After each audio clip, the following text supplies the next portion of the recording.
All right, this chapter, or this lesson in this chapter on matter, is about mixtures and solutions. There is a difference in them. We're going to find out that difference. Up at the top, going across the very top of both pages, of page 28 and 29, you have up there, once per year, the Chicago River in Illinois is dyed green. This usually happens on St. Patrick's Day, okay? Because you think of the green shamrocks and everything else. What they do is they put this green dye in that river, and it turns it bright green. Now, the last couple of years, Tampa's tried the same thing and done it over around Channelside, and they've turned it very green, okay? Now, what are the parts of the mixture in this picture? What is mixed? Riley? Water and dye? Water and green dye. Okay? That's what's mixed together. And it mixes together. You're going to find out the difference between a mixture and solutions. All right, on to page 29, where it has mixtures. Emma, nice and loud. Mixtures. In a mixture, different materials are placed together, but each material in the mixture keeps its own properties. If vegetables are cut and put together to make a mixture, different vegetables do not change their flavors or colors. Most foods that you eat are a mixture of different materials. Different parts of a mixture can be separated from the rest of the mixture. Suppose your favorite breakfast is a mixture of cereal and raisins. You could easily separate out the raisins with a spoon to eat them first. The parts of a mixture may be combined in different amounts. The bowl of cereal you eat today could have more raisins than the one you ate yesterday. Very good. All right, it says number 1, what mixture is your favorite to eat? List the parts. I'm going to tell you mine. When Easter rolls around, oh yeah, jelly beans are really big, okay? And you can go buy a bag of jelly beans, okay? Now, I will take out the green ones first, because I love the green ones. After green, then I'll move to the white ones. Yeah, I like that. Then I'll eat those. Then I move on to the, I think it's the orange ones, then the red, and I usually leave the black and the purple for last because I don't really care for them. I know, I'm not big, I don't like licorice. That's why. Now, that is an example of what? A mixture. Because in that mixture, I can go and sort out everything.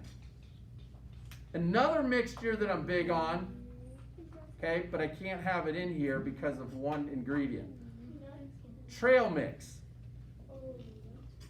In trail mix, some of these trail mixes, they have chocolate in there. I'll go pull the chocolate out first. Then I'll get the raisins. And as you know, I love pretzels because I'll eat the pretzels out too. Okay? And go through in that, I can pick them out in a certain order. Okay? Because it is a mixture. Now, I need for one person to name a mixture that they like. Harper. Lucky Charms, I eat the marshmallows. Okay, and what do you do with it? I eat the marshmallows. You pull out the marshmallows. Okay? And you can do that because it is a mixture. I know one that I like. Luke? Pepperoni pizza. What about it? You can. I like that. You said to name a mixture that you like. He pulls out the pepperoni. Yeah, You he pull pulled out the things. pepperoni. No, he pulls out the. I don't. You pull off the pepperonis and you don't. Yeah, Okay. Luke had the floor, everyone else is quiet. Graham? I like the pizza. I pull off the cheese and then I throw it away. Then I eat the red sauce and the bread. That's my favorite mixture. But now, the way he described it over the way Luke described it, he's taking the parts out. And you can do that. Okay? Now, here's another mixture that is also a solution. When I was growing up, I used to have, they talked about Raisin Bran cereal. I used to have Raisin Bran cereal. I would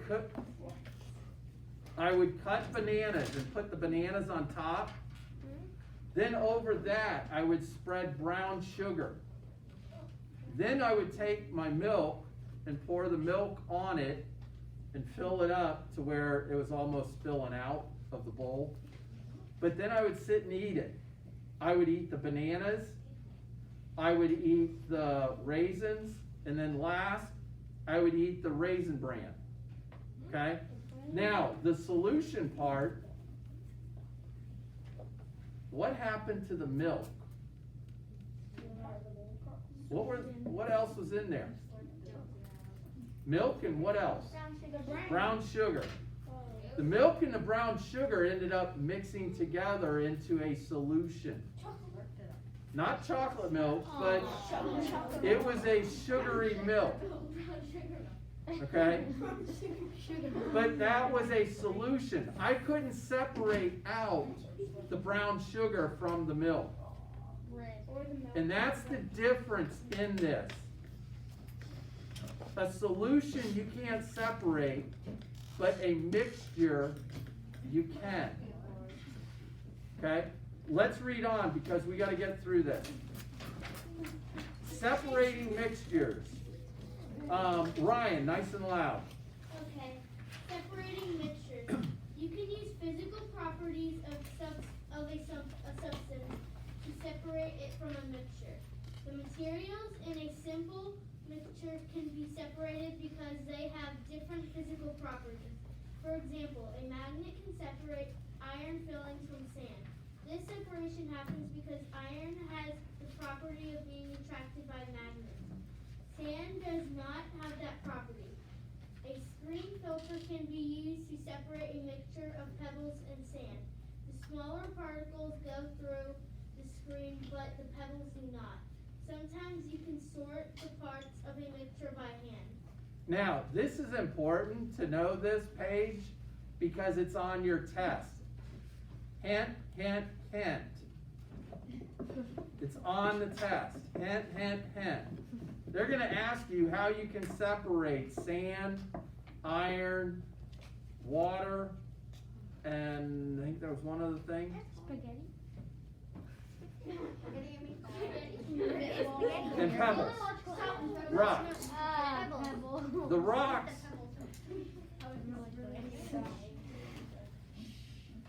How would you get iron out? How would you get it out, Andrew? Use a magnet. And the magnet is going to pull out all of that. Okay? Around houses, this is what roofers do. Because when they take a roof off, there's roofing nails that are in that roof that they take off when they take the roof off that fall off. And they fall into the grass around the house. What they do is they have this lawn, it's like a lawnmower, but it's not, doesn't have any blades, but it's that shape. It's something with 4 wheels and a huge magnet. And they take it around through the grass like they would a lawnmower, okay? But it's not mowing the lawn, what's it doing? Megan? Getting the iron out. What is the iron in this case? No, what came off of the roof? No. Penelope? Huh? The nails. Because, Megan, it could be dangerous, and I've had this happen where I've walked through my yard after I got my roof redone, and I stepped on a nail. It went through my shoe and went right in between my toes. Didn't get into my foot.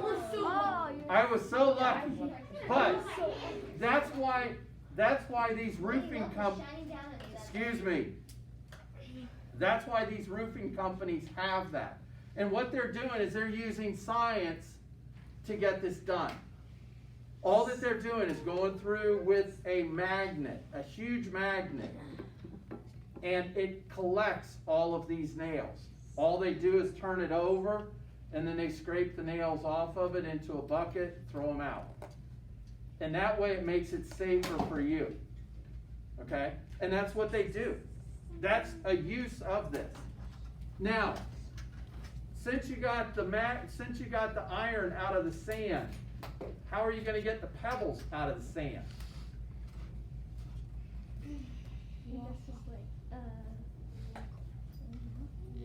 Liam? You're gonna use a screen filter. You're going to use a screen filter or a strainer.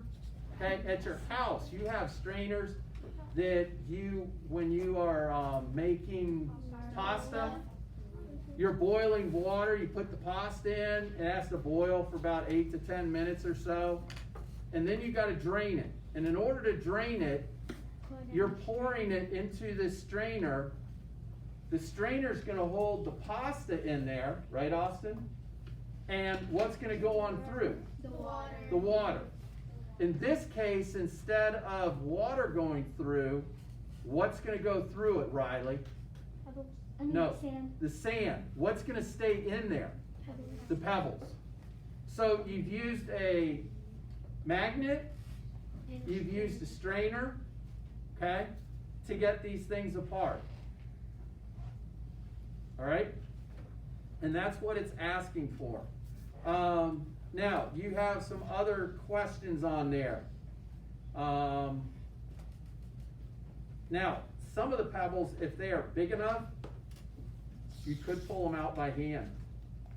Okay, would be another way of doing it. On page 31, there's your trail mix. Look at the mixture above. In the boxes provided below, draw 4 parts of the mixture or write their names. What is one box? Chocolate. What else? Banana chips. Banana chips. They're going to call it, and here they call it dried fruit. Okay? Pecan. Pecans, which is nuts. Pretzels. Pretzels. M&Ms. You could put that, or you could put that with the chocolates. Luke? Raisins. Raisins. I see peanuts. Peanuts, that would go in with the nuts and the almonds.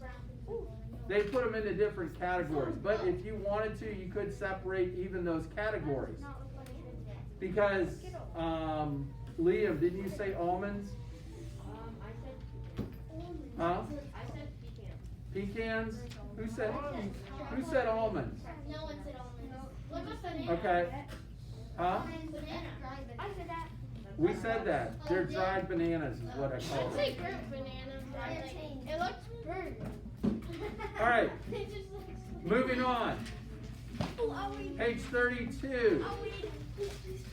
I need 2 people here. First, we're going to have Kane.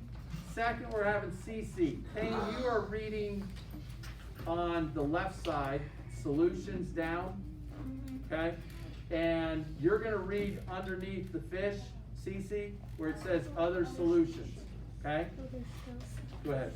Solution. A mixture in which substances are spread out evenly and will not settle is called a solution.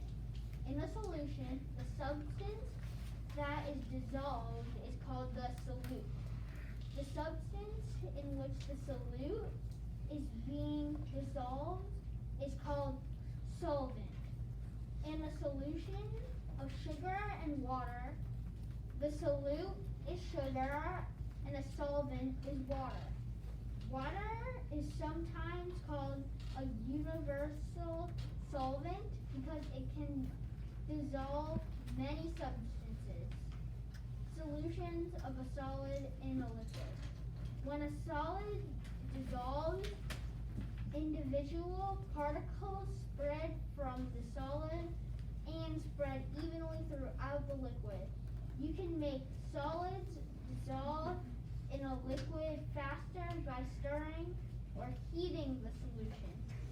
Grinding a solid into smaller pieces will also help it dissolve faster. Other solutions.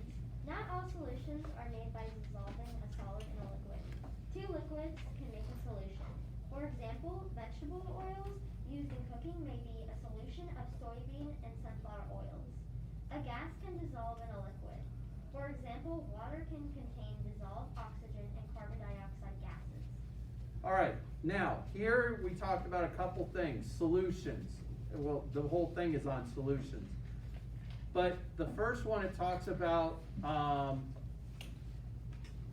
dissolving something into something else and not having anything fall out from it. Okay? So in other words, there is what is called, if you put, what'd they put, sugar and water? If you put sugar and water and mix it in, okay, you're gonna end up with a fruit drink. If you do, what is it, high C, if you do Crystal Light, okay? Crystal Light is a sugar mix that you can make lemonade. They have a lemonade flavor, and you can put it in. They now have ones where if you have a water bottle, that they have a certain amount that's already measured out into a little package. And all you have to do is dump it in, put the top on, shake it up, and it stays in there. It doesn't settle out in the bottom, okay? That's what makes it a solution. Now, here's the other one. I've told you to tell Mrs. Galley that when she comes over, Mrs. Galley, can I go get some H2O? Because she's all that religion thing and everything. So we talk science to her. Yeah. Now, instead of asking for H2O, So universal. can I go fill my universal solvent bottle, please? With some universal solvent. Universal solvent means that it can mix just about anything in it. Okay? Out here we have the Gulf of Mexico, which is what? Water with salt. Water with what? Salt water. Salt water. Okay? I told you about putting sugar in water. There's all sorts of different things that mix with water. Okay? Now, if you put oil in water, they don't mix. Okay? And that's just to prove that not everything mixes with it. Now, ways that you can mix things. Sometimes if you get a block of sugar, they're called sugar cubes. Okay? One way you can put it in there, but you gotta wait for it to dissolve. The way that you can make it dissolve faster is if you get hot water and put that sugar cube in. The hot water is gonna make it dissolve faster. The heat, because you got the water molecules moving around a lot faster. Okay? Another way that you could do it is crush that cube into smaller pieces, into granules. Then it will mix a lot easier also. Okay? Other things that mix in water. How many of your parents had coffee this morning? To me, I call that dirt and water, but it's coffee grounds in water. How many of your parents drink tea at night? Sometimes. Okay? I do. What that is I hate tea. What that is tea leaves in water, and it brings out these parts of the tea leaves into the water. Okay? Another solution. Now, not all solutions are a solid with water or a solid with a liquid. You can mix two liquids together, different oils will mix together. Gasoline is not supposed to be in water, but if you're by gas tanks, where if you're filling up your boat with gas at the dock, sometimes a drip of it will fall into water and it mixes in. You'll see it in there, but it mixes in. It's not supposed to, you know, it's not good for the environment, but it does mix in, okay? That is a water with it's a liquid with a liquid, okay? All right, last one, solubility. Luke, nice and loud. Solubility. Many materials can make solutions with water. You can dissolve more of some materials than others in the same amount of water. Some materials will not dissolve in water at all. This describes a material's solubility in water. Different substances can have different solubility in other solvents. Okay, now, if you put on there, up at the top, it says this toy is a colorless liquid floating on a blue colored liquid. The colorless liquid and the plastic figurine will not dissolve in the blue liquid. They are insoluble in it. In other words, that figurine that is in there will not dissolve. Okay? If you take a sugar cube and you put it into regular water, it will dissolve, but it's going to take time for it to dissolve in. And that's talking about how quickly or slowly the solubility is. Whereas if you put a tea leaf in, which is going to dissolve quicker and change the water. Okay? That's what they're talking about, is solubility. Now, the blue liquid that is in there is usually an oil with some blue food coloring in it. We talked about earlier about putting food coloring in the water, and it turns it green. Okay? That is a solution. Can I go to that green water and take the green out and leave the water alone? No, because it's a solution. Okay? There is ways to get things out, and I told you about the salt water that years and years and years ago, back in the 1800s, Dunedin was a salt place, and they would have big vats of the water from the Gulf of Mexico that they would sit and dry out. And what they would do is have a fire under these big pans, and the water would evaporate. What was left was salt. That's how they got it out. But without that process of doing that, you can't go and just pull salt out of there. Whereas if you had a trail mix, you could go pull the pretzels out. You could go pull the chocolates out. Harper would be pulling the chocolates out. Okay? I'll be pulling the pretzels out. We'll have somebody else pulling out raisins. Okay? There are different things that can get pulled out. All right, and that is science today.